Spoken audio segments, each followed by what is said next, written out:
Je voudrais revenir sur la question de fonction, de fonctionner.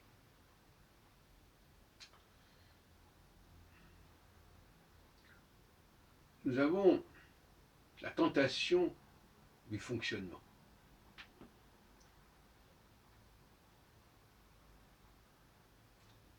Nous accordons beaucoup d'importance à notre capacité à faire fonctionner les choses, mais aussi les gens. Parce que, qu'on le veuille ou non, un homme qui fait l'amour à une femme, il sait la faire fonctionner. Il sait s'y prendre. Il a la technique. Car pour faire fonctionner, ça veut dire qu'on est un technicien.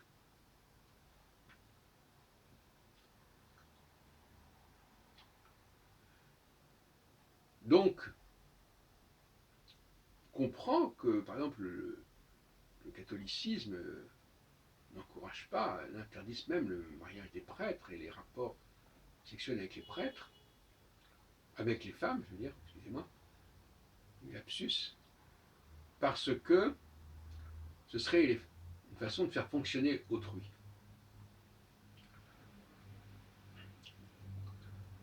Au sens de traiter l'autre comme une machine. Et d'ailleurs, la réciproque est vraie aussi. L'homme qui fait l'amour à une femme, il prend aussi, il revêt aussi le statut de machine, d'esclave sexuel en quelque sorte. Voilà, qui va. Donc finalement, le technicien, il sert la machine, il est attaché à la machine, et même s'il est celui qui l'a fait fonctionner, il en est prisonnier. Il devient fonction de la machine.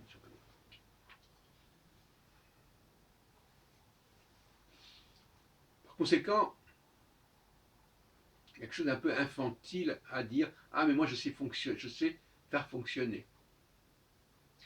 Je sais faire marcher la machine, l'appareil en question. » Nous sommes tous très fiers de savoir faire fonctionner les machines, mais aussi les femmes, finalement. Savoir les conduire, les monter. Comme on peut aussi être fier de savoir monter à cheval, ou de savoir se servir d'une paire de ski, ou d'une raquette de tennis. Toujours les stars de savoir se servir d'un appareil, d'un instrument, d'un animal qui va faire que, etc., etc. La tentation du fonctionnement, eh bien, ça nous renvoie justement au Jardin d'Éden et au Shabbat. On en a déjà parlé, j'en ai encore parlé hier, je reviens là-dessus, sous un autre angle peut-être, à savoir que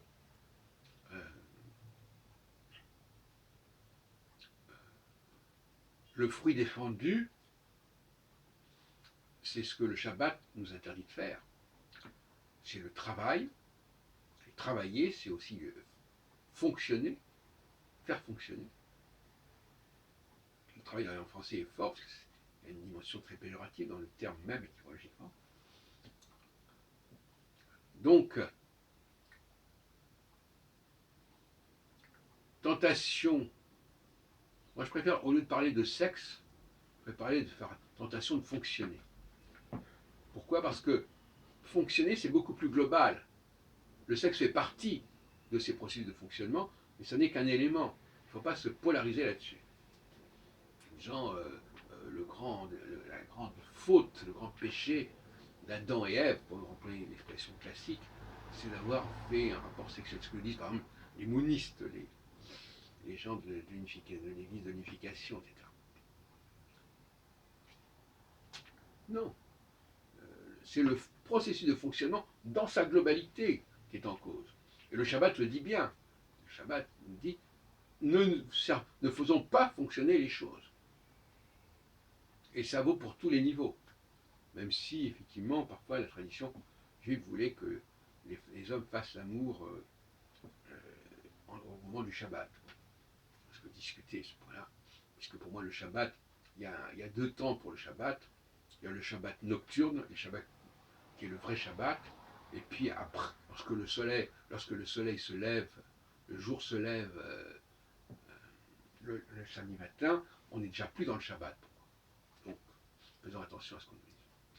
Et par conséquent, le Shabbat est la clé pour comprendre les interdictions du Jardin d'Éden. Et c'est même le commandement par excellence.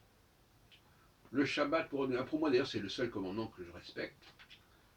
Pas forcément, que je comprends la raison d'être, beaucoup plus important que la cache-route par exemple. Et il est important que, parce que le Shabbat c'est aussi le signe de l'alliance, qu'on se retrouve entre juifs le Shabbat pour affirmer nombre de valeurs, une certaine éthique, qui est celle justement de la mise en garde contre toute forme de fonctionnement, que ce soit faire fonctionner une personne ou une machine. Puisque quelque part, les personnes ne sont pas si différentes des machines, qu'on le veuille ou non.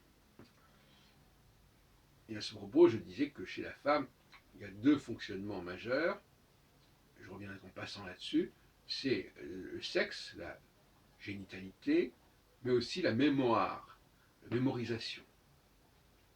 La femme fonctionne énormément comme une machine lorsqu'il s'agit de mémoriser, d'enregistrer et de ressortir et de répéter. Donc, oui, la sexualité est un élément de l'ensemble, mais elle ne saurait en aucun cas, ce ne saurait être l'arbre qui cache la forêt de tous les processus de fonctionnement. Alors, de toute façon, où que nous soyons dans la hiérarchie, je reviens sur une vidéo que j'ai faite tout à l'heure, nous faisons fonctionner les gens, bien sûr.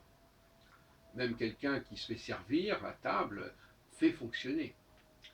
Même une secrétaire qu'on convoque pour dicter quelque chose, on la fait fonctionner.